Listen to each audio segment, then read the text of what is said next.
Okey, Assalamualaikum, salam perjuangan. Selamat datang ke Ahyat Ishak Show. Dan anda bersama dengan Ahyat Ishak dalam program ini, dan kita akan mengulas apa? Kita nak mengupas apa? 4 perkara ni.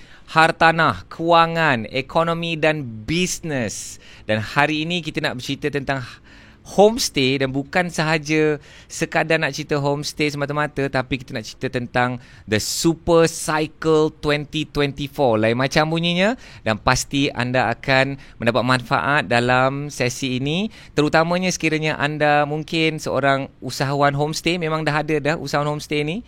Mungkin anda baru nak start homestay, mungkin anda investor hartanah yang dah berdarah selama ini, dah terbeli hartanah banyak-banyak tapi tak ada cash flow yang memberi manfaat kepada diri anda. Atau mungkin anda ada rumah-rumah pusaka kat kampung kan, yang boleh dinaik taraf dan dijadikan satu sumber pendapatan untuk diri dan keluarga dan untuk desa. So ini adalah satu program yang sangat-sangat luar biasa, dan hari ini Ahyat nak terus menjemput tetamu yang istimewa yang Ahyat bawakan hari ini. Kalau Ahyat Upin, inilah Ipin. Yes, Ipin. Upin. Kita orang pagi tadi post kat dalam grup sahabat-sahabat lah, sahabat-sahabat hartanah. Sampai hati ada seorang kawan kita orang ni, Bella, di manakah anda? Bella cakap, ni macam Upin Ipin show. Itu yang lawak tu kan. Apa yang jadi Upin Ipin ni? Pasal kepala botak kita.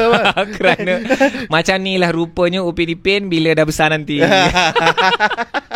Okey. So sekarang ni saya bukan Upin, saya ni Ahyat Ishak, dan bersama kita bukan Ipin tapi Akmal Nizam, dan Ahyat sangat-sangat bertuah. Kami sangat-sangat bertuah dapat beliau. Beliau merupakan tetamu pertama untuk studio podcast kita yang baru ni. Okay. So brother, sila perkenalkan diri. Okay, first of all saya nak berterima kasih lah kepada Tuan Ahyat kan. Dia actually is an honour tau untuk menjadi tetamu pertama podcast Ahyat ni kan. So kita rasa macam berbesar hati lah kan. Only kan? The best kita jemput dulu. Kan. So basically untuk memperkenalkan diri saya kepada you all yang di luar sana. Okay, saya Akmal Nizam. Basically saya adalah mentor kepada pejuang hartanah dalam bidang homestay. Saya juga adalah pengusaha homestay dan juga bekas pengasas kepada platform homestay yang pertama kat Malaysia. Nama dia My Crib Booking. Yes, itu introduction saya. Dan sebenarnya Tuan Akmal lah yang Ahyat akan jemput bila ada program homestay. Kita akan buat sama-sama.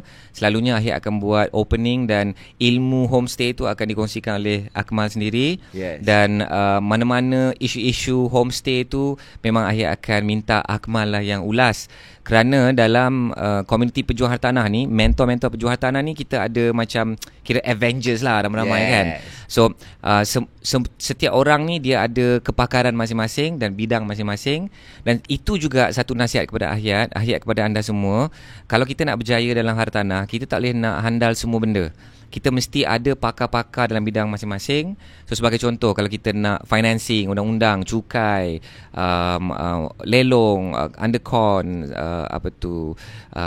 subsale, sublet, homestay. So kita kena cari guru-guru dan mentor-mentor yang khusus dalam bidang masing-masing. Dan hari ini kita sangat-sangat bertuah bersama dengan Akmal. So kita pun sebelum ni dah pernah dalam Ahyat Ishak Show, tapi masa tu kan masa pandemik, dan kita buat dalam Facebook Live sebenarnya masa tu.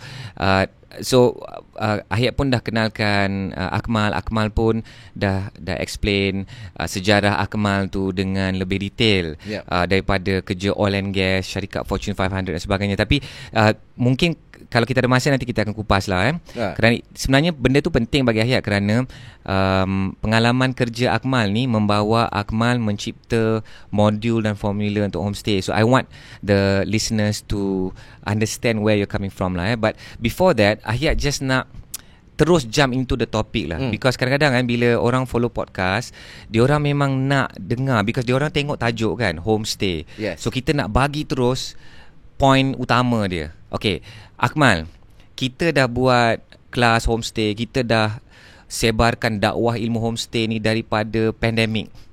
Dan masa itu saya ingat lagi kita all out masa tahun 2022. Kita cakap apa tau?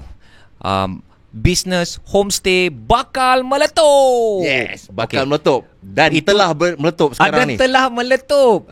So tajuk tu tak boleh nak pakai lagi tahun 2024. Yes. So apa cerita 2022, 2023 and then 2024 untuk mereka yang sedang bercadang-cadang untuk nak buka lagi homestay atau nak mulakan homestay atau nak at least pertimbangkan bisnes homestay. Kak Akmal. Okay, so tadi saya nak ulas dululah. Tadi introduction Ahyat kan, berkaitan dengan Pejuang Hartanah, The Avengers team kan. Betul. So mungkin kita nak beritahulah kepada sahabat-sahabat kita kat luar sana. So homestay ni dia dengan sublet. Dia adalah dekat at the end of the apa kita panggil supply chain lah. Sebab apa? Orang akan beli hartanah dulu, alright, and then invest hartanah, and then tak tahu apa nak buat kan, nak sewa tak boleh ke, berdarah ke, baru dia nak cari okey apa aku nak buat sebenarnya dengan property ni.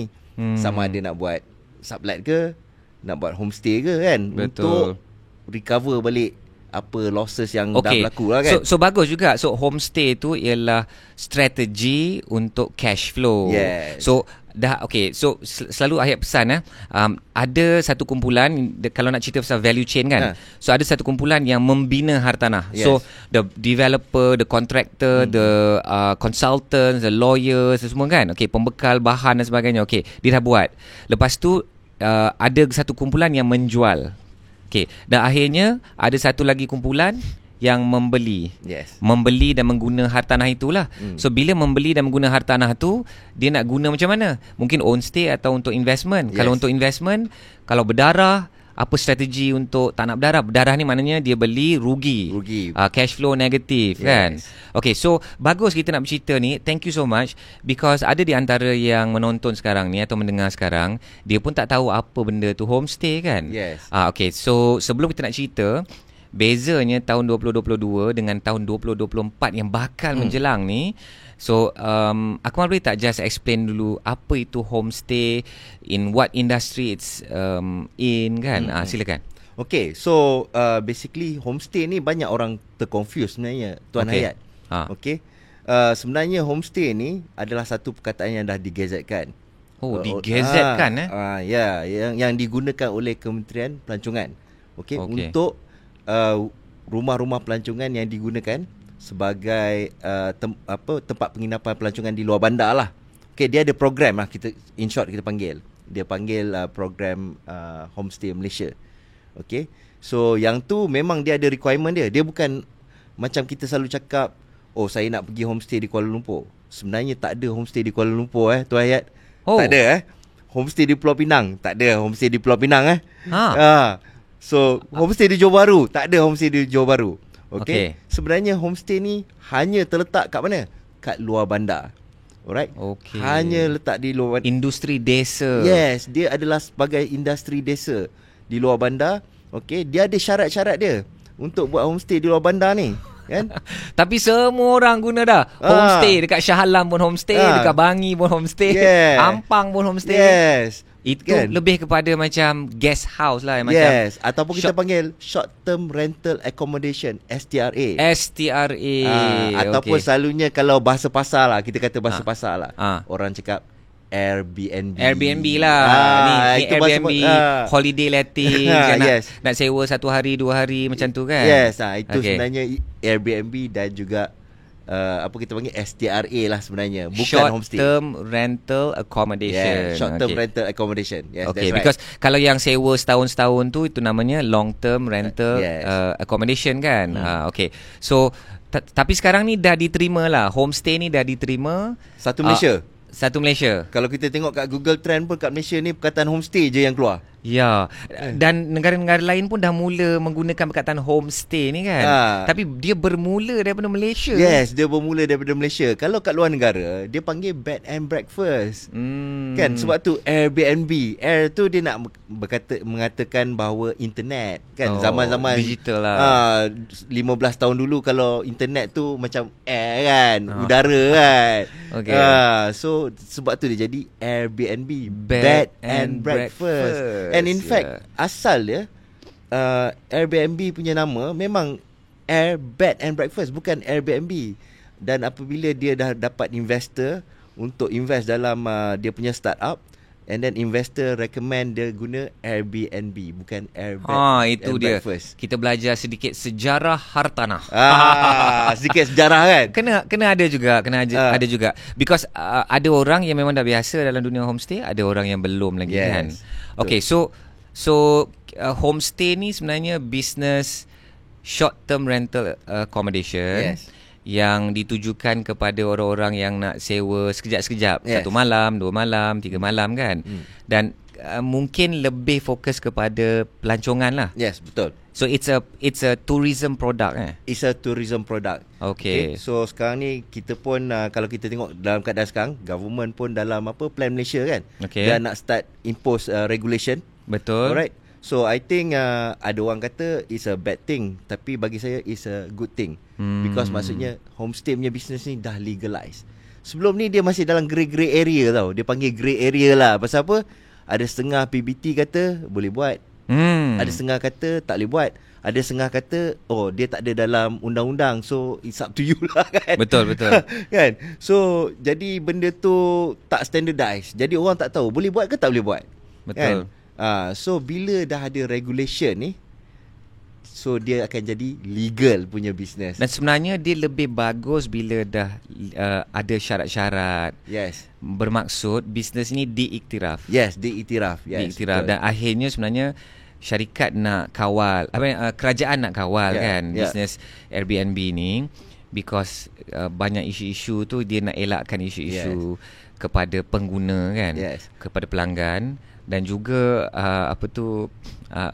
Akmal pernah cakap sebenarnya tujuan utama dia nak iktiraf bisnes ni supaya dia boleh collect cukai. Okey, itu dari segi pihak kerajaan lah, dari segi perspektif pihak kerajaan lah. Tapi dari segi perspektif pengusaha homestay, dia adalah satu benda yang bagus. Sebab sebenarnya kalau kita tengok bisnes homestay ni sekarang ni kebanyakannya orang memang buat menggunakan poket sendiri.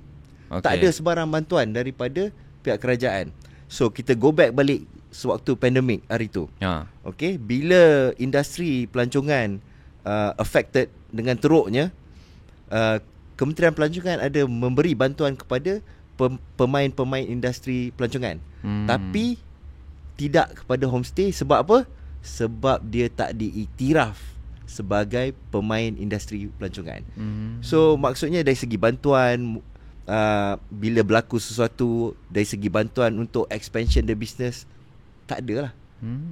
Jadi bila benda ni jadi legal ataupun satu benda yang dah diiktiraf, so benda-benda ni akan memudahkan lagi, akan mengembangkan lagi industri homestay dekat Malaysia. So I think on the positive side kan, on the negative side orang kata dah nak kena bayar cukai lah dan sebagainya kan.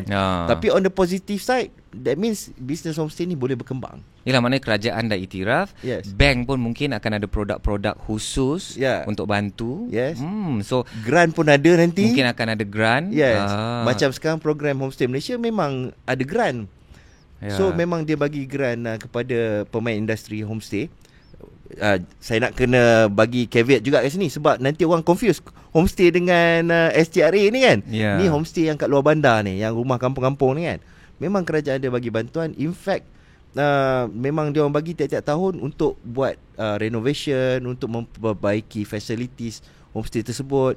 Jadi bila dia diiktiraf, so kemungkinan besar kita akan dapat laba dia lah kan, some benefit daripada benda ni. Tapi pada masa yang sama, kerajaan mengiktiraf homestay. Kita nak bercerita tentang isu semasa pula, sebelum kita nak cerita tentang potensi 2024 ni dan apa perbezaannya dengan 2022. Tapi pihak industri hotel dia juga nampaknya semakin lantang dan semakin meminta kerajaan untuk buat sesuatu kepada geng-geng homestay ni kan. So do you have any update on what's going on? Okay, so sebenarnya benda ni dah berlaku lama. Pihak perhotelan, Persatuan Hotel Malaysia dan sebagainya memang daripada dulu dia menentang homestay ni. Dia nak minta kerajaan ban terus. Saya pernah berada dalam orang kata komiti untuk buat regulation homestay ni. Itu tahun berapa tu? 2018, sebelum pandemik. Sebelum pandemik lah saya cakap kan. In fact, saya nak cakap betul-betul by right 2020 kita nak buat dah benda tu. Dah nak table out dekat parlimen, tapi tiba-tiba pandemik berlaku. Okey. Kan? So draft tu dah ada sebenarnya. Kan? Tapi pandemik berlaku. Draft untuk industri, khusus untuk industri homestay. Yes. So panel dalam tu termasuklah daripada jabatan-jabatan kerajaan yang dipelopori oleh MPC, KPKT, kan, Kerajaan Tempatan lah kan, Kementerian Kerajaan Tempatan, dan juga Kementerian Pelancongan, termasuklah Kastam, termasuklah Lembaga Hasil, Bomba, kan. So semua parti terlibat, termasuklah pemain industri seperti Airbnb sendiri terlibat. The hotel industry pun terlibat. Yes, dan juga persatuan-persatuan hotel pun terlibat dalam untuk draftkan regulation ni. So sepatutnya dia dibawa ke parlimen pada tahun 2020. Tapi tak sempat sebab tiba-tiba ada benda yang lagi pressing, iaitu COVID-19 kan. Lockdown. So benda ni pun dah jadi low priority lah. Kan. And then saya nampak recently dalam bulan lepas kot, Plan Malaysia dia dah jenamakan dia di bawah Plan Malaysia untuk buat regulation ni balik. Maksudnya dia dah ada draft tu, just mungkin nak updatekan balik dan push through lah. Push through. Sebenarnya kita tak sabar jugalah. Benda ni memang perlu ada. Yes. Biar ada betul-betul clarity, kejelasan apa yang boleh, apa yang tak boleh. Yes, betul. Apa dia punya syarat-syarat, apa undang-undang dia. And bila dah keluar, memang tidak ada pilihan, kita kena follow je. Yes. Kan? So going back to Tuan Hayat punya soalan tadi. Okey. Persatuan hotel tadi kan? Memanglah okay. Pihak Persatuan Hotel ni memang menentang lah. Kan, dia macam isu dulu taxi dan Grab lah. Benda yang sama kan. Dia anggap homestay ni disrupt the hotel industry. Hotel industry lah. Tapi bagi saya sebenarnya dia adalah satu target market yang berbeza. Kan, sebab hotel ni mostly bilik kan.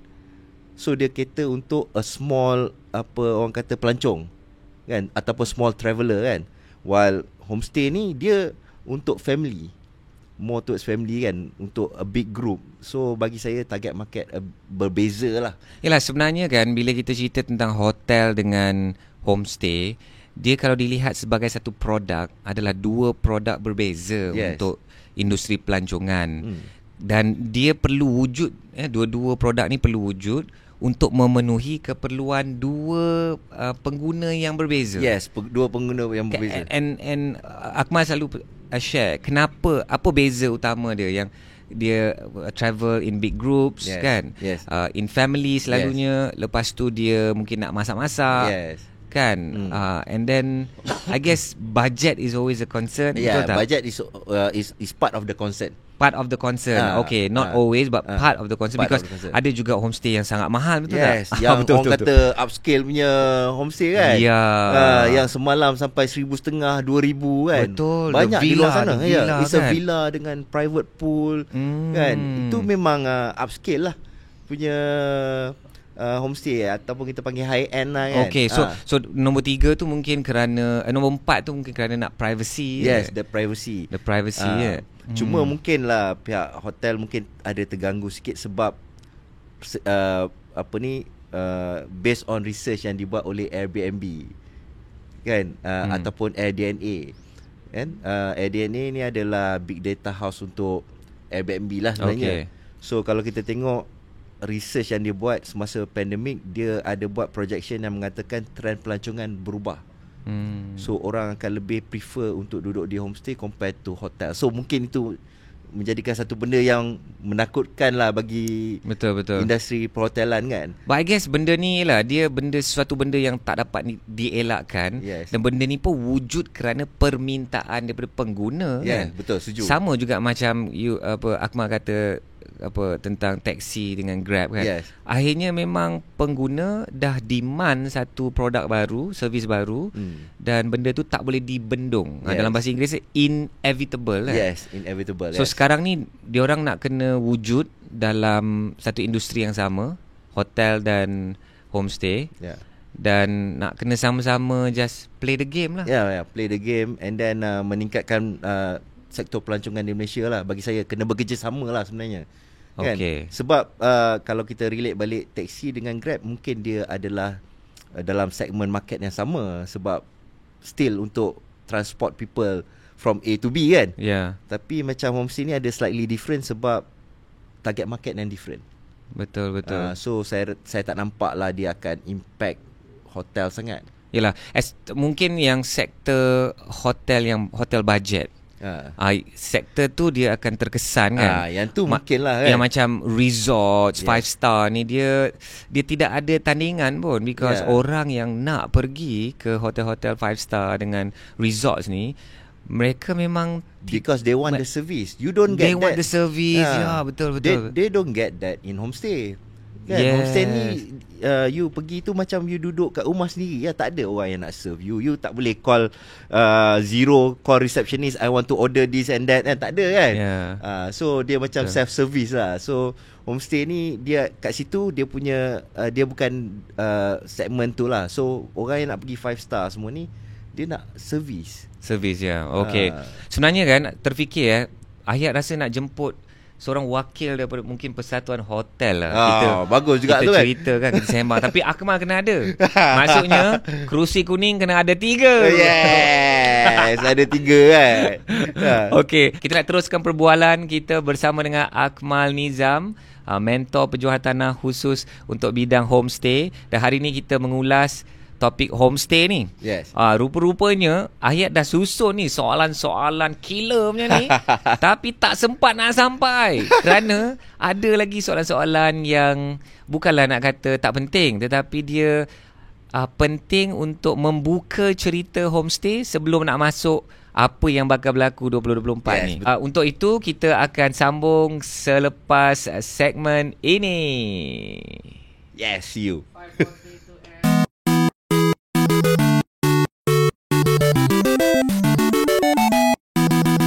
Okey, so kembali ke Ahyat Ishak Show. Kita sedang panas bercerita tentang homestay. Dan sekarang ni Ahyat nak tujukan balik soalan ni kepada my brother Akmal. So, homestay tahun 2022 kita buat headline masa tu saya ingat kita pergi ke taman mana tu, Taman Permaisuri ni, Taman Tasik. Okay. Lepas tu kita rakam video berpanas-panas demi rakyat. Demi rakyat. Okay, demi usaha-usaha homestay kita buat tajuk dia. Okay, tahun 2022 bisnes homestay bakal meletup. Yes. Itu masa tu lah kan. Masa tu. So sekarang ni kita nak cerita ke bakal meletup lagi ni 2024 ni? Dia bukan bakal meletup, dia dah meletup. Dia dah kedabum. Orang kata kebabum kan, saya kedabum kan. Okay, so dia dah kedabum, dia dah meletup dah. Yes, dia dah meletup. So apa tema dia pula 2024 ni? Okay, dia tema dia sekarang ni dia dah bertukar sikit lah kan. Tema dia kata super cycle kan. Super Cycle 2024. Homestay Super Cycle 2024. Dan kerana dah kebabum, dia semakin sengit. Yes. Dan ada pula peluang yang sangat-sangat besar ni, the Super Cycle 2024. Okay, cerita sikit apa benda ni Super Cycle ni, lain macam bunyi ni. Lain macam kan. So dia sebab ada banyak sangat faktor luaran yang akan memberi orang kata impact kepada industri pelancongan kat Malaysia ni. Okay, so impact dia bagus dan tak bagus jugalah. Ada juga Bagi saya sekarang ni yes, ada bagus dan ada juga yang tak bagus. Okay, so kalau kita dive terus kepada business homestay itulah kan. Okay, business homestay. Okay, so masa 2022 kita bercakap tentang bakal meletup. Okay, so orang semua dah start buat homestay. Siapa yang ambil peluang tu, dia dah reap the benefit lah sekarang ni kan. Masuk masuk lah sekarang ni kan. Yelah, masa tu baru habis pandemik, lockdown semua kan, ada kali kedua. Lepas tu kita dah open balik ekonomi, semua orang berduyun-duyun nak keluar kan, dari bandar-bandar nak pergi holiday lah, apalah. Even our student pun 4 bulan je dapat RM140,000. RM140,000. Yes, dalam 4 masa 4 bulan. Untuk homestay dia. Memang betul-betul rakyat Malaysia balas dendam. Balas dendam, siapa kat luar sana tu yang terlibat dalam pembalasan dendam cuti-cuti Malaysia ni kan? Yes. So memang dia orang ambil kesempatan lah. Sebab betul. apa, kita dah tahu dah. Kita pun dah dapat apa orang kata information yang mengatakan industri homestay masa pandemik, kalau dia lebih daripada 6 bulan, 50% daripada homestay akan ditutup. Wow. This is based on research daripada ADNA lagi lah. Wow. Kan? Okay. So itu tahun 2020 masa pandemik kan. Tapi apa yang orang lupa, orang cuma cerita tentang industri homestay 50% tak boleh nak sustain more than 6 months. Mana tutup kedai. Tutup kedai kan. Tapi orang lupa tentang opportunity kan. Selalu orang cakap kan, bukanlah selalu orang cakap kan, orang the wise man says lah kan. Siapa tu? Akmal lah. Bukanlah saya kan. Tapi saya ulang balik apa yang dia cakap kan. Okay. Every crisis there is an opportunity. Lain macam Akmal speaking. So dalam setiap krisis ada peluang. Ada peluang. So kalau krisis tu besar, yes, peluangnya pun besar. Lain macam. Okay. So that's why ada yang masa tu ambil opportunity. In fact, orang yang sebelum tu tak pernah buat homestay, masa tu dia ambil opportunity. Itulah yang kita tahu tu. Salah satu alumni kita, dia tak pernah buat homestay. Sebelum pandemik dia tak pernah buat. Dia buat waktu during pandemik. Bila nak buka kita punya sempadan tu kan? Okay. Dia pun buka, boom, 4 bulan RM140,000. Dan kita tahu 8 bulan dia ROI terus. Dalam masa 8 bulan dia dapat, dia pulang modal balik. Modal. Semua kos-kos dia nak buat, yes, homestay tu dapat pulang modal dalam 8 bulan. Yes, dalam 8 bulan kan. Lepas tu dia tambah lagi tahun depannya. Homestay jadi 2 kan, jadi 3 kan. Daripada 1 tambah lagi 2 jadi 3. Dan sekarang kita tahu dia dah dalam proses buat yang keempat dan kelima. Wow. Okay, so it's all about opportunity. So itu telah berlaku. Kalau kita terus sembang pasal benda ni, kadang-kadang itu tak semestinya yang akan berlaku. Yes, betul. So apa yang Akmal lihat ni 2024 persaingan makin sengit. Yes. Okay, sebelum nak cerita pasal super cycle ni, so semakin sengit ke sekarang ni? Okay, persaingan dia semakin sengit, tapi untuk satu segmen. Okay. Segmen yang mana selalunya homestay yang orang buat dekat kondo-kondo ni, dia akan jadi persaingan semakin sengit. Sangat sengit. Sebab apa? Kita tahu banyak orang yang sebelum ni dah berdarah kan. So bila kita selalu promote pasal homestay, macam mana nak apa orang kata, tambahkan income, naikkan cash flow. Nak naikkan cash flow, salah satu dia homestay. Kan? So kumpulan kan? So kumpulan-kumpulan ni tertarik lah. Yes. Dia orang belajar lah dengan Akmal. So buatlah STRA, short term rental accommodation. Yes. Okay. So buatlah. Jadi untuk segmen yang dekat kondo-kondo ni, dia akan jadi sengit sikit. Kan? Tapi apa yang penting dia kena buat, dia kena ada unique selling point. Seperti yang saya selalu ajar dekat dalam kelas-kelas homestay ni. Alright. Dia mesti ada salah satu dia konsep.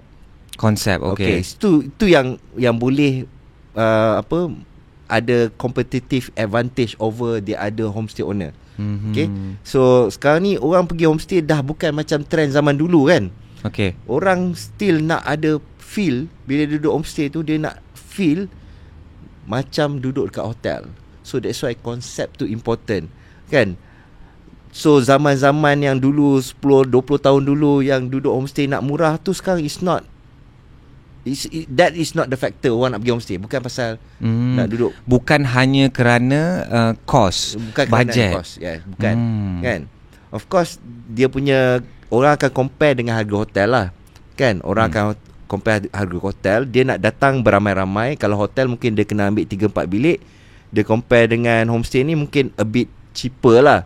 Tapi dia still nak konsep tu macam hotel tu. Itu adalah unique selling point yang dia orang kena ada lah. Kalau dia dia nak maju dalam homestay ni. So maksudnya pengguna sekarang ni, atau apa yang kita nak panggil tetamu tetamu homestay ni, sebenarnya standard dia orang ni dah naik. Yes, dah naik, betul. Dan permintaan dia tu lebih sikit, demanding sikit. So setakat, because dah banyak sangat homestay kat dalam satu kondo bangunan tu mungkin ada 300-500 unit. Of course tak semualah jadi homestay, tapi dah banyak. And so dia akan tengok lah kan, dia akan tengok review, dia akan tengok gambar. So itulah, macam sahabat kita ada seorang, Dr. Eric, dia buat dia macam service apartment ni, dia jadi prison homestay. Konsep dia kan, konsep dia penjara. Itu satu kelainan, betul kan? So orang macam aku nak rasalah duduk dalam penjara.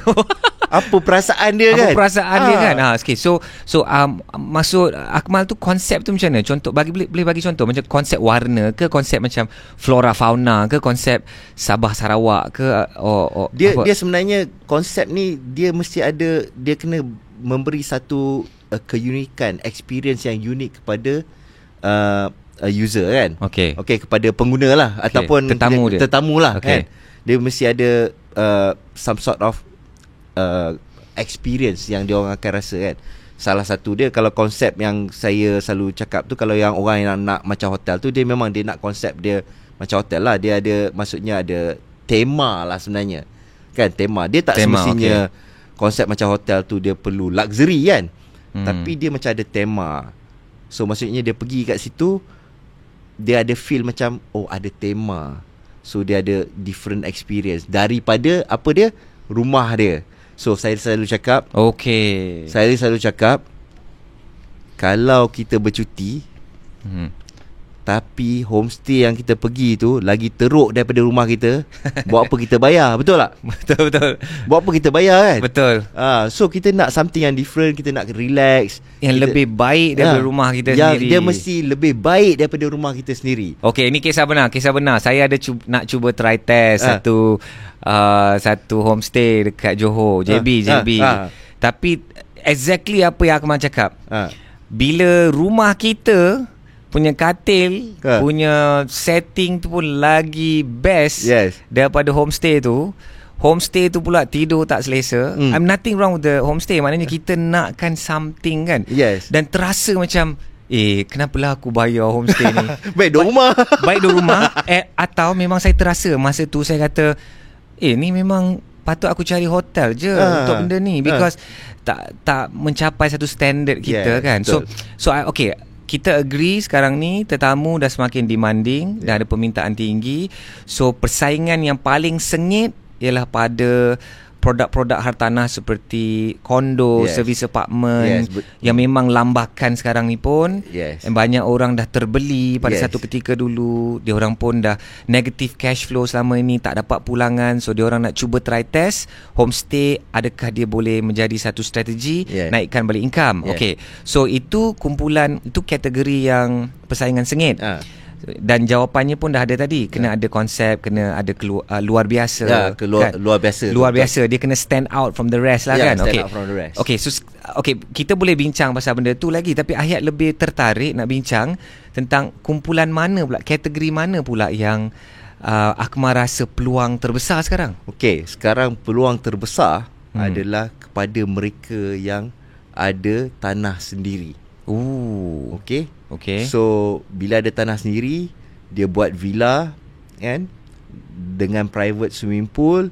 Ini adalah satu segmen yang orang kata orang banyak carilah sekarang ni, dan kita masih tak banyak. Masih tak cukup Masih tak cukup. Setiap kali cuti dia menjadi rebutan.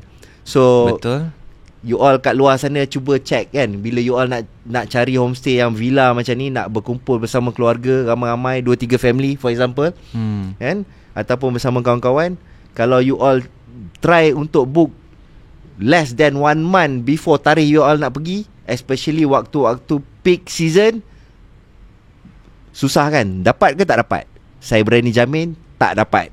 So that's the challenge at the moment, because tak banyak. So ini adalah kategori yang saya rasa kita should fokus lepas ni.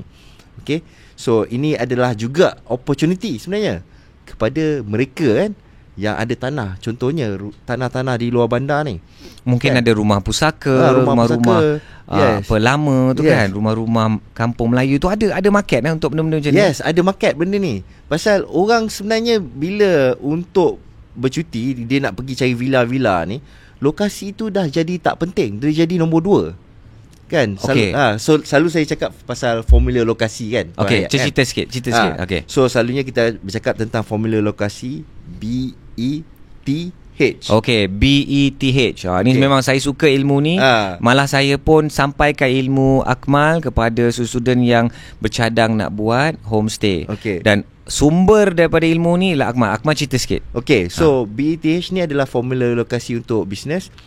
Bukan untuk bisnes, untuk homestay. Untuk bisnes homestay. Untuk bisnes betul. Tapi B pertama tu kebetulan bisnes. Itulah tu. Okey. So B pertama adalah bisnes. Bisnes, okey.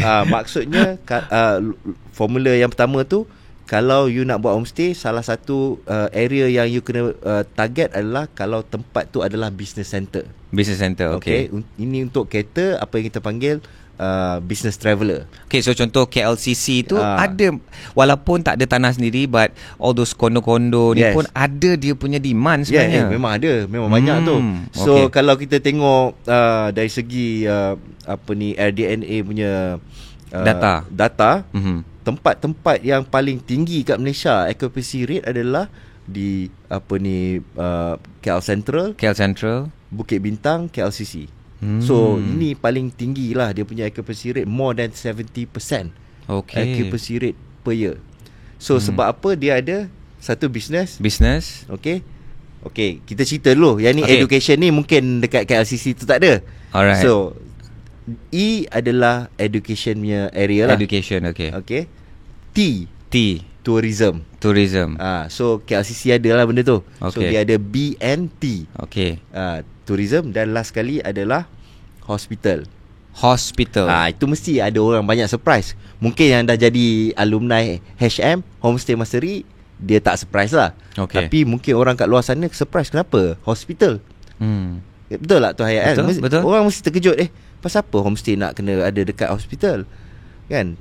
Apa yang ramai orang mungkin tak tahu ataupun lupa adalah medical tourism kat Malaysia ni memang hot. Kita dah bertahun-tahun dah memang top 3 in the world for medical tourism. So saya suka nak sebut lah kan, kalau penonton perasan lah, di kawasan contohnya Melaka kan. Kenapa ada banyak di bandar-bandar Melaka kat tengah-tengah tu, just dekat kawasan dekat Mahkota Mall lah, Mahkota Mall tu, kat belakang tu, kat kedai-kedai tu banyak sangat hotel bajet. Kita macam pelik, banyak betul, satu row ni memang hotel bajet. Bila kita tengok balik, because kat belakang mall tu, belakang hotel bajet ni adalah Mahkota Medical Center, yang menjadi salah satu tempat tumpuan untuk medical tourism. Orang dari luar datang untuk dapatkan khidmat dekat Mahkota Medical Center. Dan bukan orang yang sakit tu duduk kat hotel tu ataupun dekat homestay tu kan. Orang yang meneman pesakit tu yang akan duduk. Family ke friends ke kan. Dia akan tunggu. And then orang yang mendapatkan khidmat medical kat Malaysia ni, yang under medical tourism ni, selalunya dia akan duduk dekat hotel tu ataupun homestay tu minimum 2 minggu. Wow, best. Sekali dia book 2 minggu. Itu minimum. Tapi kebanyakannya sebulan ke 3 bulan. So that's why dalam formula lokasi saya memang H ada kat situ. So mungkinlah ini salah satu pencerahan kepada sebenarnya sahabat-sahabat kita kat luar sana kan. Actually sangat-sangat membantu. BETH ni juga dia memaksa kita berfikir tentang dari mana permintaan tetamu tu, pelanggan kita tu dari mana. Daripada business sector, daripada education kan, mungkin konvo ke atau universiti ataupun ada asrama kat situ, parents nak datang melawat dan sebagainya kan. Dan tourism and then hospital. And tourism ni saya ingat lagi Akmal pernah cakap apa tau, Ahyat, untuk geng-geng homestay yang ada elemen T, paling teruk diorang kena dapat 50% occupancy. Yes, betul. Kalau kurang daripada 50%, nothing wrong with location, something wrong with the homestay. Yes. Operator kan? Yes, something wrong with you lah. With you lah. Okey, cara kasarnya. Maknanya lokasi ni tak ada masalah. Lokasi tak ada masalah. Engkau yang ada masalah. Kerana yelah, lokasi itu memang dah ada permintaan pelancongan. Sepatutnya minimum 50%. Yes, kalau kita buat cantik sikit, marketing dia elok sikit, servis dia bagus, sepatutnya lebih lah daripada 50%. Yes, okay. lebih 50%. Why you say 50% tu? And it's you measure it 1 year kan? Can you explain? Dia jangan kira bulan-bulan kan? Kalau high season, low season tu. So sebenarnya dalam industri homestay ni banyak orang tersalah kira lah kan? Sebab dia orang ingat dia orang kira tiap-tiap bulan mesti dapat minimum 50%. Okay. Sebenarnya kalau dalam industri pelancongan ni, you kena kira per year pasal dia seasonal kan? Betul. So apa yang penting dia adalah selepas tahun kita mencapai minimum 50%, bukannya based on tiap-tiap bulan. Okay, so itu dia punya konsep dia lah. So adalah peak season, low season, dan kat sini juga yang Akmal selalu pesan strategi harga juga. Yes, strategi harga. Janganlah belasah sama je harga ni, macam tak pandai berniaga. Yes. So patutnya macam mana strategi harga? Strategi kita kena guna apa yang kita panggil dynamic pricing lah. Okay. So in every industry kan, kalau kita tengok sebagai contoh lah, macam kalau kita kata dynamic pricing, mungkin ada certain orang je faham apa yang kita cakap ni. Tapi kita nak bagi mudah, the analogy dia, cuba kita beli tiket Air Asia. Katalah tarikh minggu depan 17 November nak pergi ke Kuching, katalah. Okay. Kita book hari ni, harga dia lain. Kalau kita book 2 minggu lepas, harga dia lain. Kalau kita book minggu depan lagi sehari nak fly, harga dia lain. So dia bergantung kepada apa yang kita panggil supply and demand. So lagi banyak demand daripada supply, maksudnya harga dia akan jatuh, meningkat. Demand tinggi. Lagi banyak demand daripada supply. Harga akan melonjak lah. Harga akan melonjak. So that's the concept. So bila kita buat homestay ni, kalau you all perasan, kalau you all pergi hotel pun, pada musim cuti, waktu peak season, dia akan ada surcharge dia panggil. So harga dia akan meningkat. So kita kena guna konsep yang sama sebab kita bisnes kan. So apa yang selalu saya cuba tekankan ialah waktu-waktu peak season ni lah you kutip you punya profit. Itulah waktu kita dapat kita punya profit untuk menampung masa low season. Yes, untuk menampung. Dan benda ni adalah normal dalam bisnes apa ni dalam bisnes. Benda ni dalam bisnes boleh tersasul pula kan. So benda ni normal. Yes. So bila peak season, ialah macam durian lah.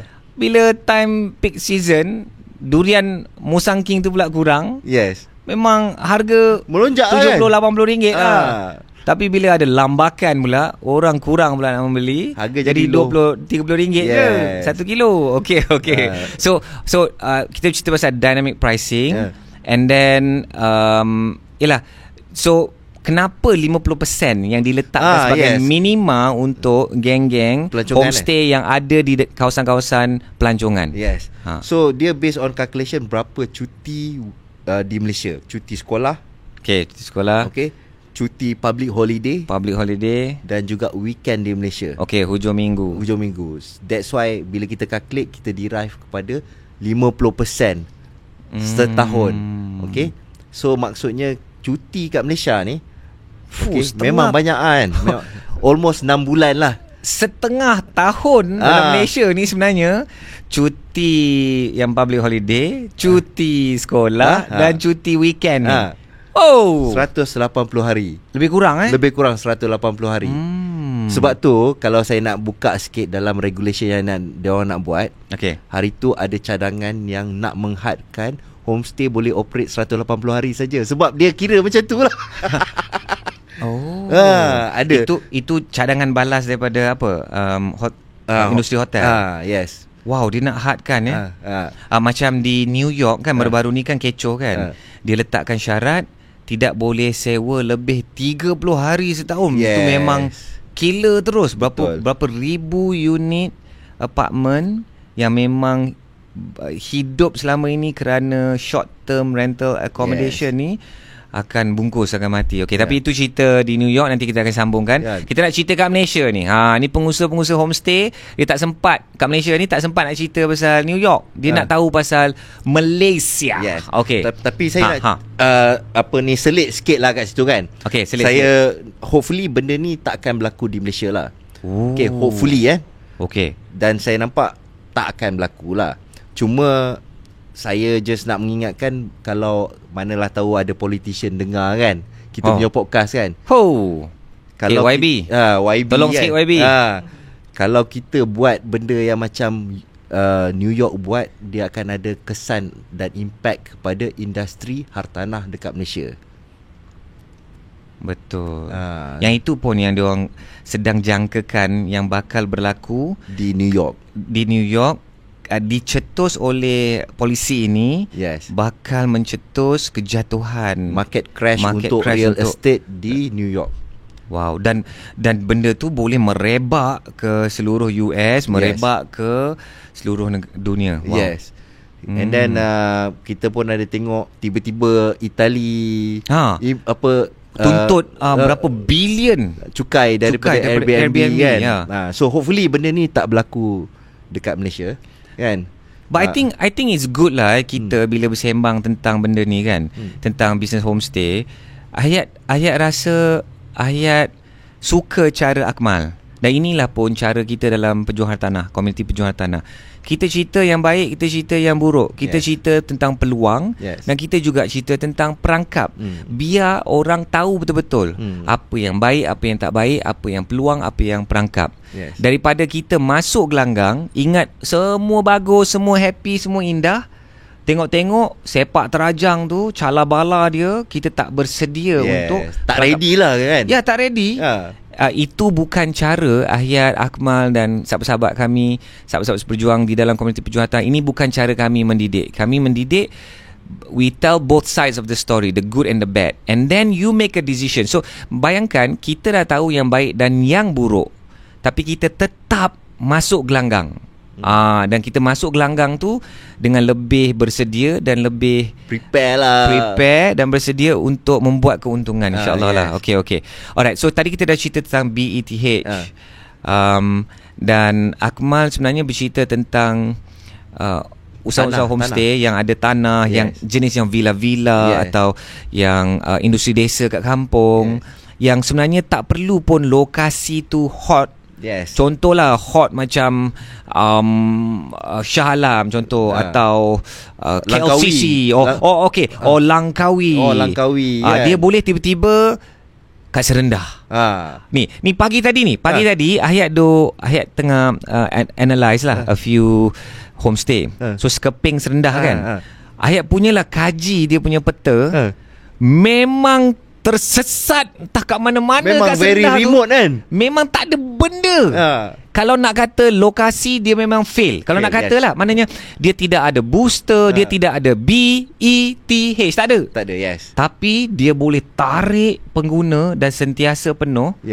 So itu yang Akmal nak cerita tu. Itu yang saya nak cerita tu. So lokasi, kalau you ada tanah, kan, kat mana-mana pun kat mungkin. mana-mana pun, and then you ada intention untuk buat homestay style villa with private pool. Tapi one thing villa tu mesti ada konsep juga. Kan? Maksudnya janganlah you buat rumah macam banglo 2 tingkat, macam rumah nak duduk kan. So you kena buat konsep. Contohnya macam kita tengok sekeping at Serendah tu kan, macam industrial kan? And then banyak cermin, banyak menggunakan elemen besi, konkrit, kan. Konkrit, ya, betul. So dia kena ada konsep macam tu. Dalam kehutanan, dalam hutan, kehijauan kan. Dia seolah-olah macam kat dalam tu luar, kat luar tu dalam kan, macam mana tu kan. Dia punya dari segi architecture, design. In fact, kalau macam kita pergi dekat Langkawi lah kan, ada satu tempat yang saya rasa yang menarik juga kan. Yang ni dipunyai oleh our celebrity lah sebenarnya kan. saya tak mau sebut lah kan. Tapi ada selebriti dah masuk game homestay kan. So dia memang buat konsep rumah kampung lama guna atap nipah. Dia bukan dia buat orang kata menggunakan kos yang banyak, tapi dia beli rumah lama dekat Kuala Kangsar, dismantle, dia bawa pergi Langkawi dan pasang balik. Dah tahu dah siapa selebriti tu. Korang teka. So dia ambil rumah kayu yang legend yang lama tu, yang macam rumah warisan. Yes. Dia pergi angkut ke Langkawi. Yes, dia angkut ke Langkawi untuk dijadikan homestay di Langkawi. Yes. Wow. Memang very klasik, memang Malay architecture, rumah kayu. Yes.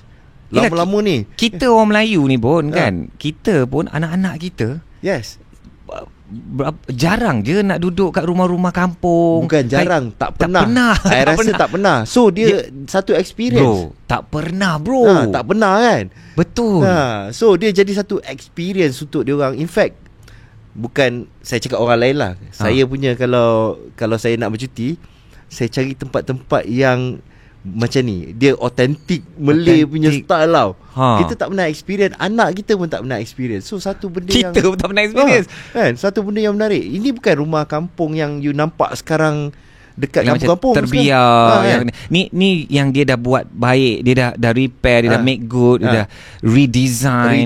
Tapi memang dengan aircon, dengan ada pool, kan? Dengan facility semua lah. Facility semua lengkap. Cuma architecture tu architecture Melayu yang zaman-zaman dulu, bukan yang macam sekarang bawah batu, atas kayu, yang tak ada konsep kan. Yang ni memang dengan ada ukiran, pakai atap nipah. Kayu tu kan, dia expose kayu. Tiang-tiang yang besar tu. Okay. So this is the concept yang you boleh guna lah. Antara benda, banyak lagi konsep yang you boleh buat. Cuma apa yang nak nyatakan ialah sekarang ni target market adalah benda ni, villa atas tanah sendiri. So opportunity kepada mereka yang ada tanah sebenarnya. What you need to do ialah you need to think about the concept apa yang you nak buat. That's the only thing. And then coming back to Tuan Ahyat punya soalan tadi, lokasi dah tak jadi isu, dah tak penting, because orang datang ke tempat tu bukan because of benda lain, tapi because of dia nak datang, dia nak cari tu je. Semata-mata nak pergi ke situ. Yes, semata-mata nak pergi ke situ. Dan kalau kita sembang dengan kita punya alumni HM, mostly yang pergi ke villa-villa ni, dia dah tak keluar dah. Betul. Kalau dia cuti kat situ, dia akan duduk situ. Kalau 3 hari lah dia duduk situ. Dan malam-malam macam Hajah Mariam kan, your alumni kan, dia kata apa? Dia kena provide catering service. Yes, that is value added services yang kita kena provide bila kita buat villa-villa macam ni. Sebab villa-villa macam ni mungkin dia macam sekeping kat Serendak, nowhere kan. Dekat hutan, kita pun tak tahu kat mana. So dia nak pergi cari makan kat mana kan. So, Grab pun tak hantar. Grab pun tak hantar kan. So ini adalah value added services yang kalau kita buat homestay jenis macam ni. Bro, I pun terfikir kan, dia cari makcik ke kan, yang ada resepi kampung, supply makanan, yang gulai macam mana, yang ladanya macam mana. Wow, itu lagi autentik kan. Itulah sebenarnya bisnes homestay yang sebenar. Bila tempat tu memang dia ikut warisan di situ. Lepas tu makan apa yang owner makan, aktiviti apa yang owner aktiviti, dan the real authentic feel yang kita tak dapat sekarang kan. Okay, alright. So it sounds good, sounds great kan. Tapi yang bermain di fikiran Ahyat, dan mungkin ada yang juga penonton kita, yang pendengar kita pun yang terfikir, ini modal besar ni. So realitinya ialah memang modal besar lah. Itu realitinya. Sebab income dia pun besar. Dia berbeza. Masuk dia pun besar. Dia berbeza dengan style kondo ni. Macam saya cakap tadi, kalau macam kondo ni mungkinlah semalam 250, 300 per night. Tapi kalau villa-villa ni, we are talking about 1,500, 2,000 semalam. Wow. So dia memang beza lah langit dengan bumi kan. Sebagai contoh yang alumni, saya tak nak sebut nama sebab kita sebut figure kan. Sebab tu saya tak nak sebut nama, kita sebut figure. Okay, ada seorang lagi ni. Ada seorang lagi ni kan. Contohnya dia buat dekat rumah pusaka dia kan. Rumah pusaka dia, And dia renovate 360,000. Of course, kalau kita tengok dengan konsep Englishnya kat dalam, memang nampak luxury, dengan swimming pool dia kat luar yang 1,000 square feet. Oh, macam saiz rumah kan? Macam saiz kondo 1,000 square feet Swimming pool dia. Kan. So dia spend about 360,000. Memang nampak keras lah kan. Orang apa, layman term lah, bahasa pasar orang cakap modal dia keras lah, nampak kan. Tapi dalam masa 8 bulan ROI. Wow, 8 bulan. So memanglah nampak benda tu keras, tapi sebenarnya income dia pun keras juga. Best juga.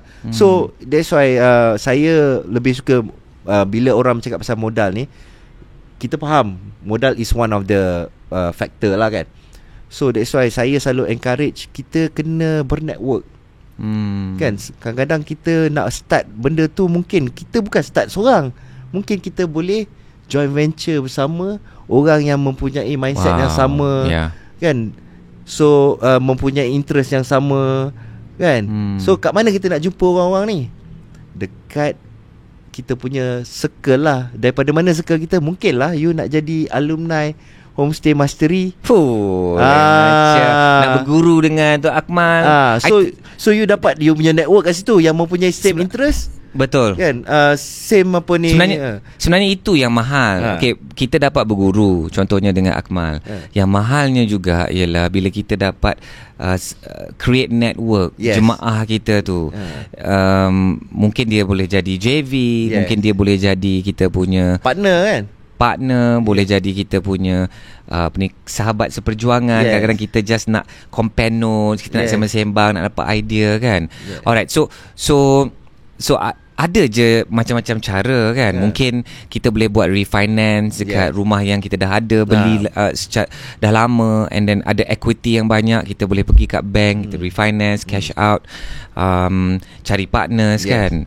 Mungkin dana-dana daripada kerajaan tu mungkin kita pun kena kaji, adakah masih relevan, apa syarat-syaratnya kan. Because pada satu ketika dulu ada juga soft loan daripada kerajaan untuk homestay, tapi dia kena bina 10 rumah terus kan. Itu dia kena masuk program Homestay Malaysia. That's why saya beritahu benda tu masih ada sebenarnya. Ada lagi? Ada, benda tu masih ada. So dia applicable hanya kepada orang yang di dalam program Homestay Malaysia tu. So that's why bila kerajaan nak legalizekan benda ni, dia nak buat regulation, that's why saya kata on a positive side bagus, because mungkin benda ni akan di-extendkan kepada STRA in the future. Betul. So kalau yang mana sekarang ni tengah berfikir mana aku nak dapat modal, so tunggulah benda ni, insya-Allah benda ni akan jadi as part of produk pelancongan, dan kita mungkin dapat orang kata grant ataupun bantuan untuk memajukan bisnes kita ni daripada Kementerian Pelancongan. So who knows. So insya-Allah itu yang kita harapkan sebenarnya. Okey. So berbalik kepada Ahid berfikir tentang penonton pendengar ni. Dia mungkin dah memang usahawan homestay, dan dia nak besarkan lagi empire dia. Okey, itu satu. Mungkin dia nombor 2, mungkin dia newbies. Dia baru nak mula ni. Okey, adakah terlambat? Just quick answer, terlambat, ada masih peluang? Okey, dia benda ni saya nak kata terlambat, dia better late than never. And cari je peluang yang ada, and cari peluang, sangat-sangat banyak peluang, and because the super cycle ni, kita cerita pasal super cycle. Okay. And then nombor 3 ialah geng-geng hartanah yang dah terbeli rumah yang banyak-banyak ni, tengok-tengok the cash flow is bad, and then dia nak selamatkan. And then nombor 4 ni orang-orang yang ada tanah, ada rumah pesaka, and ada modal, you can go for the villa style. Because Ahid nak kena menyantuni setiap lapisan pendengar kita. Kadang-kadang bila bercerita pasal satu-satu peluang, lepas tu golongan rakyat marhain yang cakap, ni boleh sembang lu boleh invest 300,000, 500,000. Kita orang 30,000 pun belum tentu lagi kan. So sebenarnya kan, bila bercerita tentang kumpulan yang ketiga, Ahid just nak address kumpulan yang ketiga, yang investor hartanah yang tersilap beli, and then tak ada cash flow. Homestay ni satu strategi yang bagus. Sebagai contoh, ada je lokasi-lokasi tertentu yang ada demand yang sangat tinggi untuk homestay. untuk rumah-rumah jenis bertingkat high rise. Contoh sebelum rancangan tadi kita duk sembang pasal kat Kuantan. Kan Swiss Garden Residence, T-Mobile tu kan. Dia sangat-sangat high demand. Almost every weekend boleh katakan penuh.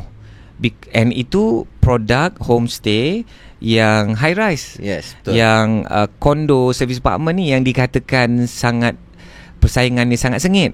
So ada juga lokasi-lokasi tertentu yang boleh ada demand and boleh selamatkan keadaan kewangan kita. And saya nak ingatkan balik macam tadi Akmal ada ingatkan tadi, kita nak kena ada tema, kita nak kena ada USP, apa yang berbeza kita daripada homestay yang lain-lain. Mungkin kita ni geng-geng cadar putih. Cadar putih punya tribe kan. Ini mazhab cadar putih. Ni puak cadar putih ni memang bikin kecoh.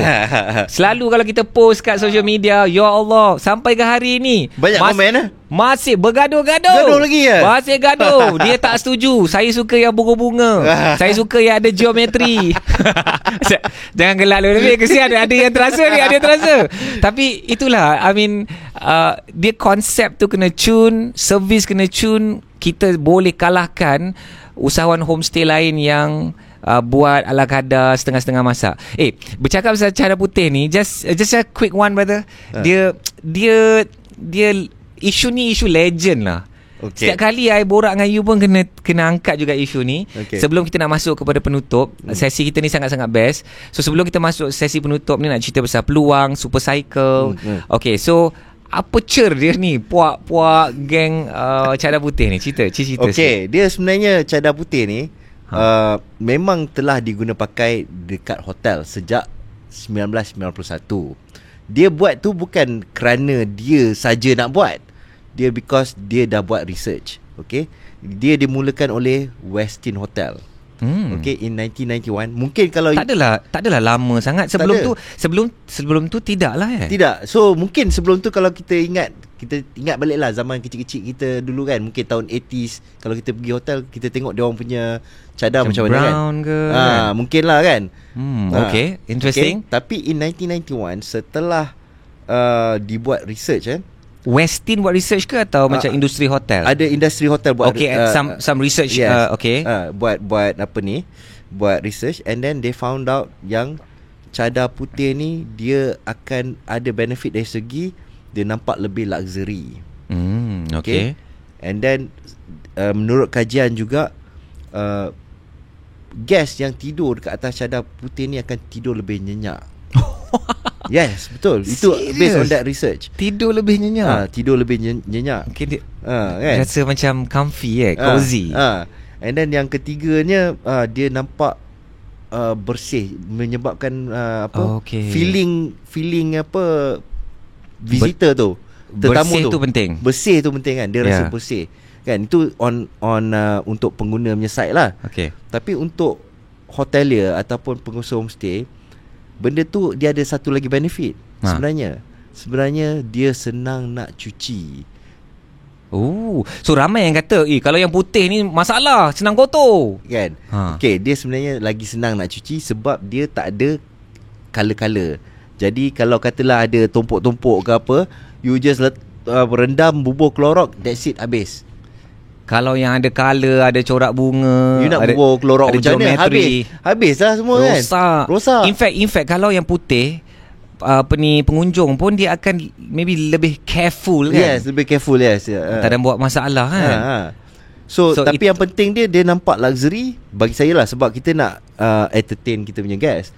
So first kali nampak luxury dan memberi keselesaan dan rasa bersih, tidur lebih nyenyak, review pun cantik. Review tu yang penting. Apa-apa pun lah pandangan anda tentang isu ni, anda ni geng cadar putih ke cadar serba-serbi.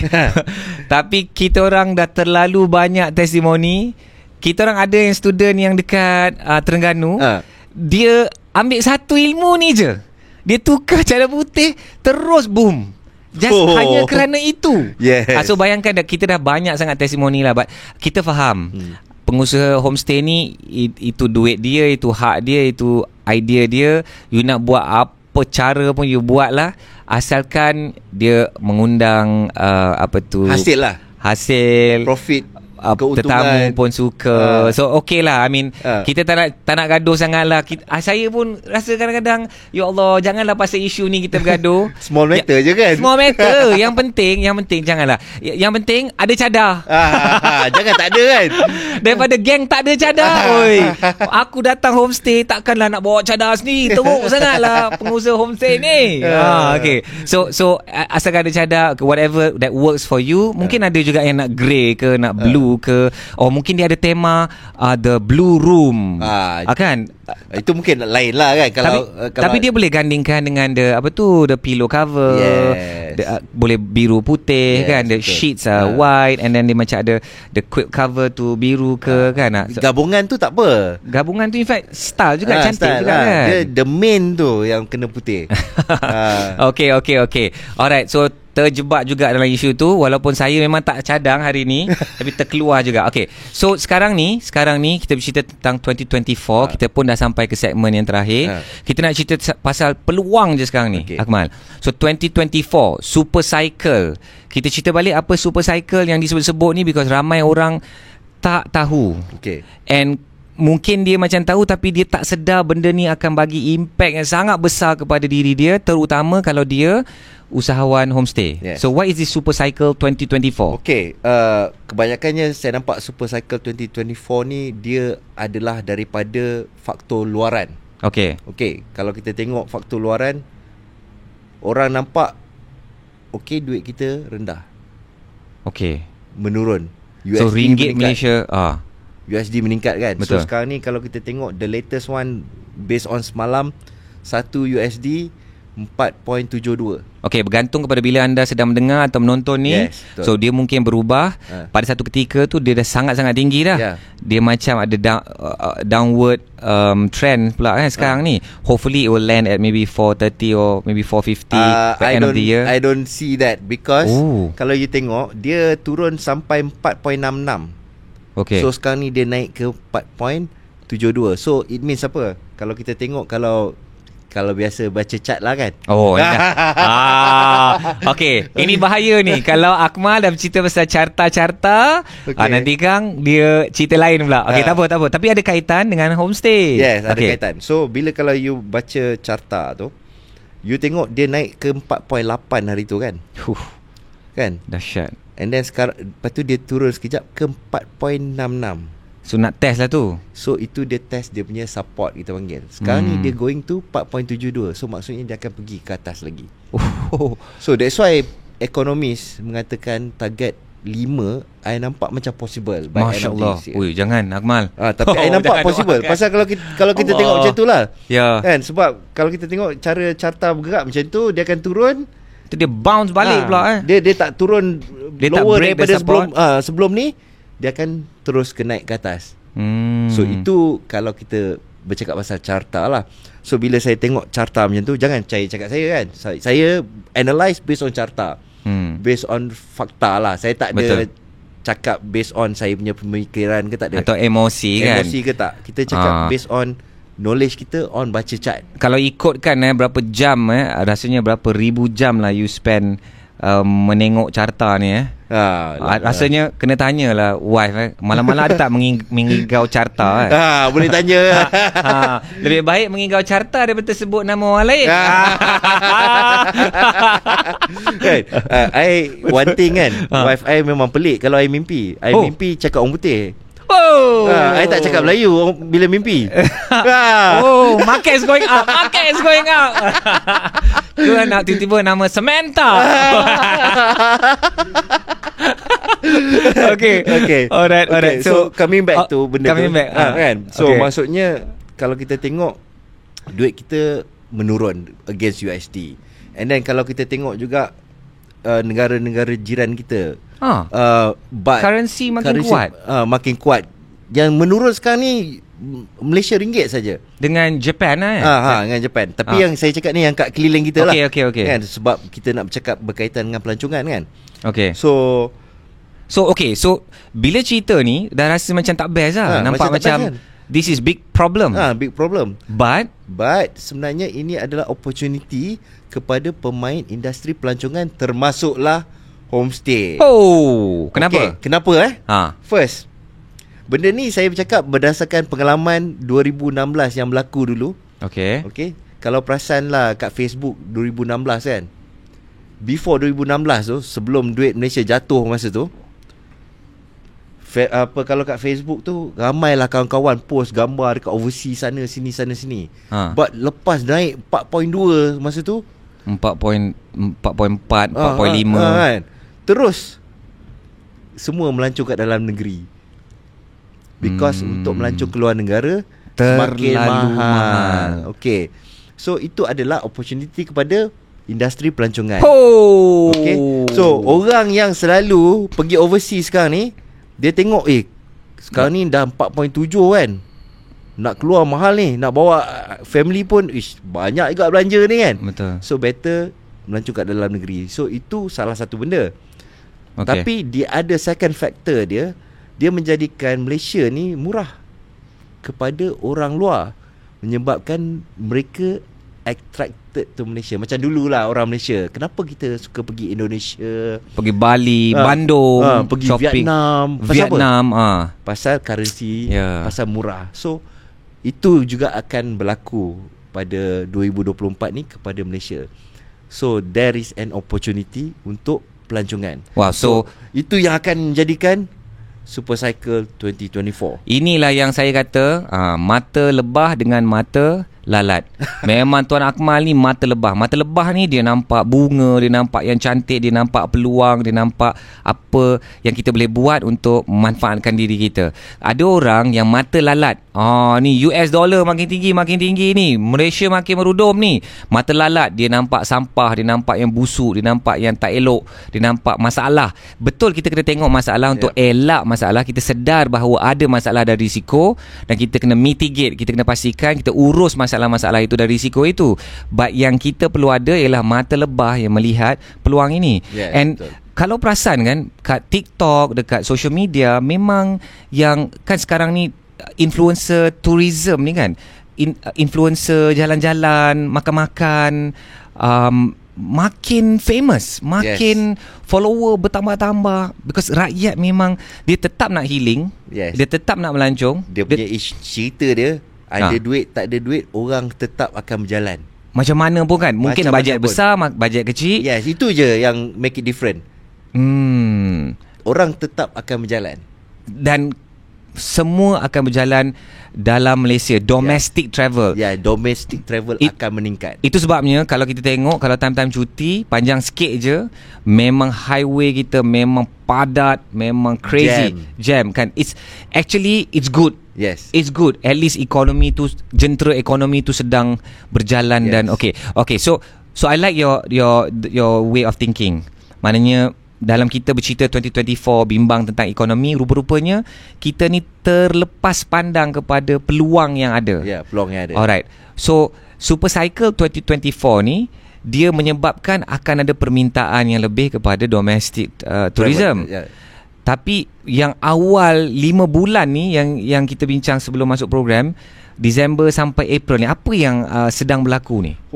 Kalau Disember sampai April ni, kalau kita tengok banyak cuti yang akan berlangsung kan.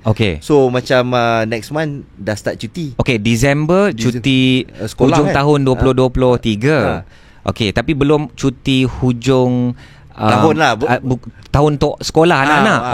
Alright, lepas tu dah start cuti. Cuti. Kan? And then bulan 1 tak ada apa-apa lagi. Lepas tu Raya Cina yang bawa terus ke cuti sekolah hujung tahun untuk dia naik ke kelas. Naik ke kelas. So itu Februari. Yes, Februari. And lepas March, tu sampai March. Sampai March. Lepas tu Raya. Lepas tu puasa, lepas tu raya. Yes.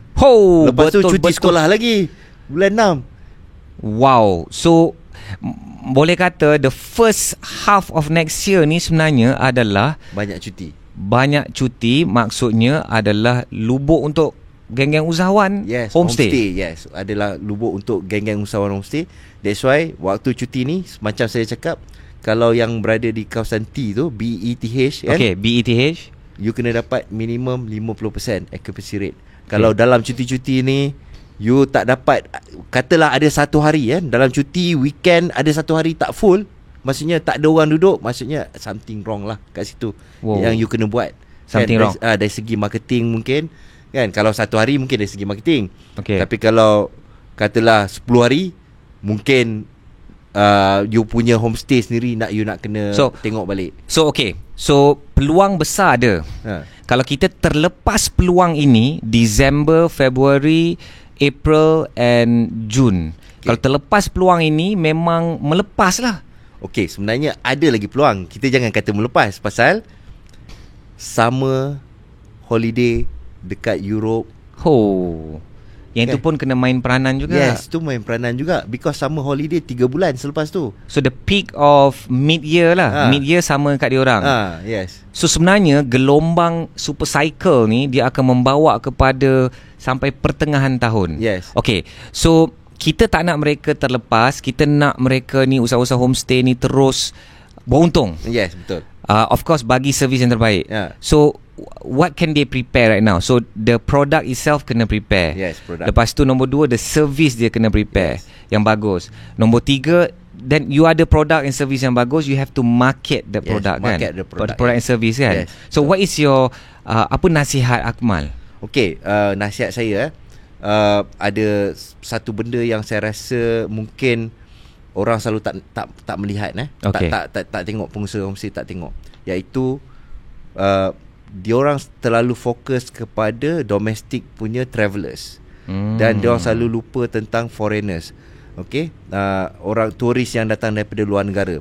Sebab sebenarnya ini adalah satu segmen market yang besar, kan? Sebagai contoh, macam saya cakap tadi kat Tuan Hayat, summer holiday 3 bulan.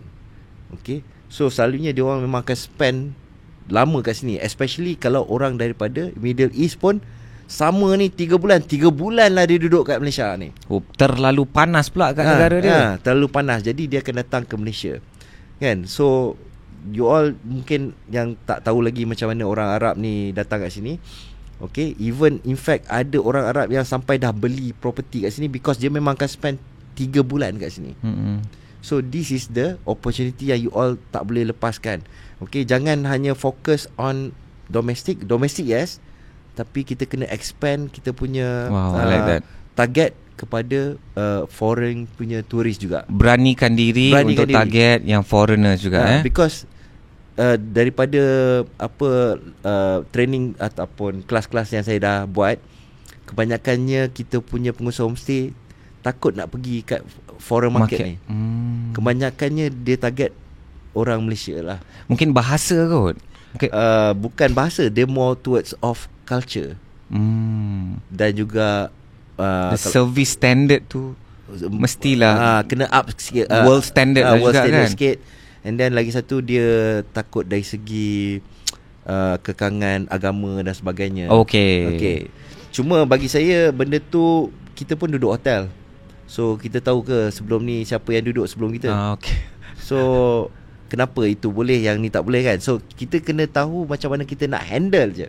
Dan kita letakkan syarat. Mungkin dia tak nak rumah tu ada alkohol, ada makanan tak halal, kan? So letakkan syarat tu lah. Letakkan syarat dekat dalam house rule you, kan? Okay. So and then bila you nak ambil foreign tourist ni, make sure you gunakan platform. Jangan daripada Facebook, jangan daripada WhatsApp. So benda-benda ni akan menyebabkan you akan menghadapi masalah lah. Kerana foreigners akan guna yang OTA ni, kan? OTA.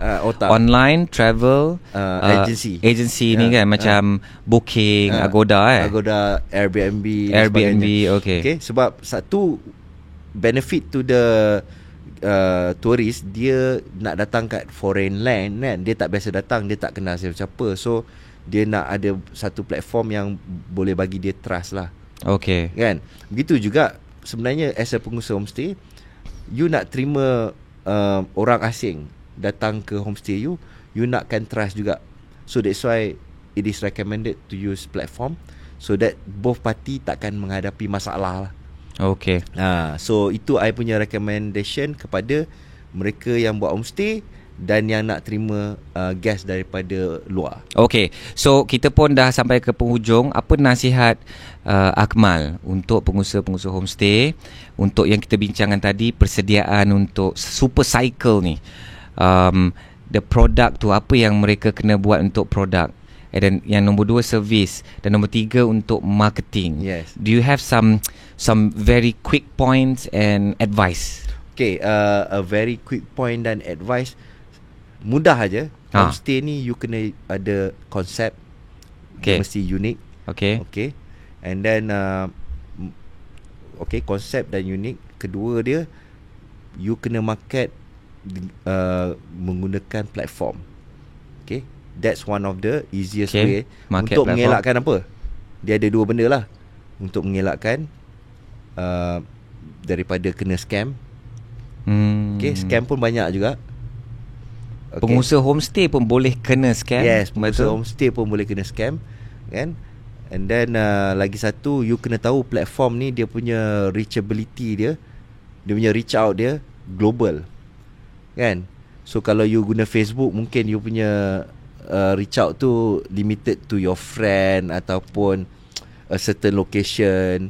Tapi platform ni contohnya macam booking.com, kita tahu ada 100 million loyal customer.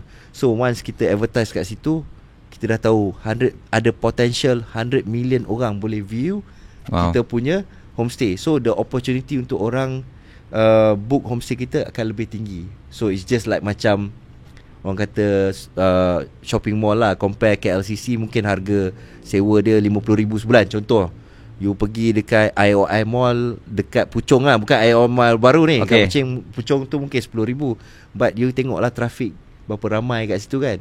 Itu yang determinekan whether tempat tu sewa mahal ataupun murah, kan. So macam tu juga dekat platform ni. So it's all about the traffic. Kita tahu booking.com 100 million. So you guna 100 million, wow. Kan, Airbnb 50 million. So guna platform tu untuk dapatkan more customer. Okay, and more business. Yes. So I'm going to put you on the spot also. Nasihat untuk 2 kumpulan ni. Usahawan homestay yang dah memang buat homestay, mungkin bercadang nak besarkan empire. Dan satu lagi kumpulan, nasihat untuk orang yang baru nak bercadang ni. Dia takut-takut, dia nak cuba-cuba, dia malu-malu tapi mahu. So 2 kumpulan. So first, yang kumpulan yang dah ada homestay. So apa nasihat Akmal? First, pada yang mereka yang dah ada homestay, make sure, again, apa yang saya nasihat tadi tu applies. Kena ada konsep tu. Okay. And then gunakan platform yang mempunyai traffic yang tinggi untuk marketing you. Ketiga, make sure you kena bukakan segmen market tu. Jangan fokus hanya kepada domestic, but also daripada foreign punya customer lah, kan. So that you boleh expand you punya business. So itu untuk yang the existing homestay owner. Okay. Untuk orang yang dia malu-malu tapi mahu. Okay, malu-malu tapi mahu, kan. Okay. Untuk orang yang baru nak buka homestay ni, bagi saya, jangan takut nak buka homestay, tapi yang penting dapatkan ilmu dulu. Apa-apa benda yang kita nak buat, mesti ada ilmu dulu. Betul. Kan? Barulah kita boleh berjaya lah. Macam kita lah, kan. Kalau kita tiba-tiba tak buat SPM, tak sekolah sampai form 5, nak masuk universiti, boleh buat lah. Kan, kat universiti lah. Genius gila. Unless kalau kita genius gila lah, kan. Tapi majority kena go through 1, 2, 3 ABC kan. Sekolah rendah, sekolah menengah, baru pergi universiti, kan. So maksudnya, apa nasihat saya, dapatkan ilmu before you buat homestay, supaya you tak terjebak, hilang duit yang banyak, langgar dinding dan sebagainya, kan. Rugi masa, rugi duit. Rugi masa, rugi duit. Betul. So elakkan benda macam tu. Just get some ilmu. Tak semestinya daripada saya, daripada siapa yang you rasa boleh jadi, apa orang kata, cikgu homestay. Tak nak lah. Kita nak belajar daripada Cikgu Akmal Nizam lah. Kan. So macam mana, macam mana kita nak support Akmal? Ada mungkin pendengar, penonton yang nak best lah, nak belajar lebih lanjut, nak support ni cikgu homestay paling handsome dan awesome. Bagi mereka macam mana? Macam mana nak support Akmal? Oh, macam mana nak support kan? Okay, macam mana nak support? Kalau you pergi kat social media, you all boleh nampak lah Akmal Nizam bin Abdul Halim. Itu I punya Facebook. Normally Instagram pun macam tu lah, Akmal Nizam bin Abdul Halim. Tapi yang lebih penting dia, you all support Ilham Academy punya platform ataupun social media, because saya akan ada selalu kat situ. Okay, ada kelas lah kan? Ada kelas yang akan datang ni bila? Yang kelas yang akan datang berapa? Berapa bulan lah itu? 25 hari bulan November. Yes. Oh, ini kelas kita 1 hari, masterclass homestay khusus untuk Super Cycle 2024. Tak sabar ni. So you all yang jadi pendengar dekat luar sana tu, yang mana yang belum buat homestay, yang rasa nak buat homestay, nak be part of 2024 punya Super Cycle ni, make sure you join. Okay, make sure you join. Dan juga kepada yang tengah buat homestay, tapi masih belum capai apa yang nak dicapai, okay, pun join 25 November ni. Kita jumpa sama-sama dekat dalam kelas Homestay Reloaded. Super Cycle. Okay. Wow. Okay. So begitulah, kita dah sampai ke penghujungnya. Kali ini podcast kita lama, dan bukan kerana sembang-sembang kosong, betul tak? Setuju tak? Kerana memang syarat dengan perbincangan, ulasan, kupasan, dan nak termasuk isu-isu politik je. Saya tak nak bagi terbabas je. So lepas ni Hayat, kita nak lawan keluar sekejap kot.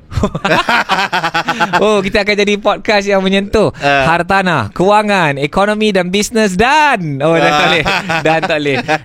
Kalau cerita politik, nanti tak cerita dah pasal hartanah. Jadi lain pula kan. Jadi lain kita lah. Bagilah KJ dengan Syaril buat kan. Bagi diorang nombor 1 untuk podcast politik. Dan sahabat-sahabat semua, macam you guys enjoyed this so far, boleh tak anda war-warkan kat kawan-kawan, sahabat-sahabat anda, keluarga anda, kenalan-kenalan anda.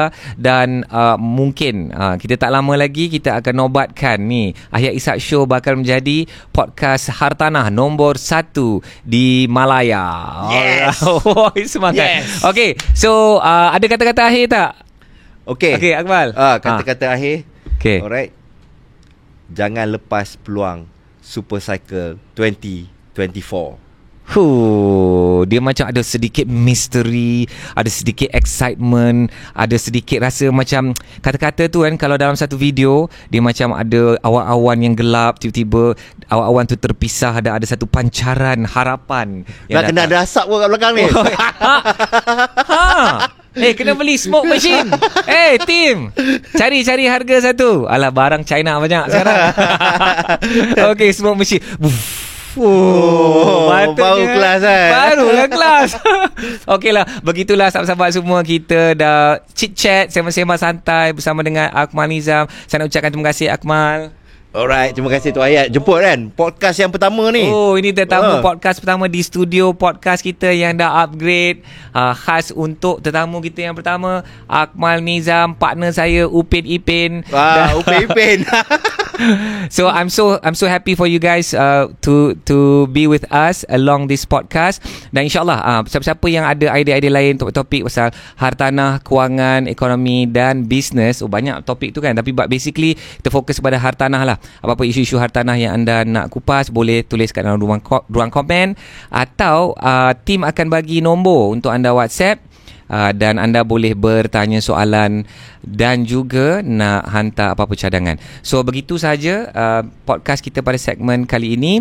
InsyaAllah anda akan bertemu dengan Ahya sekali lagi dalam podcast Ahya Ishak Show, dan kita akan bawa isu-isu hartanah yang baru, yang trending dan yang relevan untuk anda, agar memberikan manfaat, agar anda dapat membina, mencipta kekayaan melalui hartanah di dunia dan di akhirat. So dengan itu, Assalamualaikum warahmatullahi wabarakatuh. Selamat berjuang. Yeay, bye-bye. Yeay, bye-bye.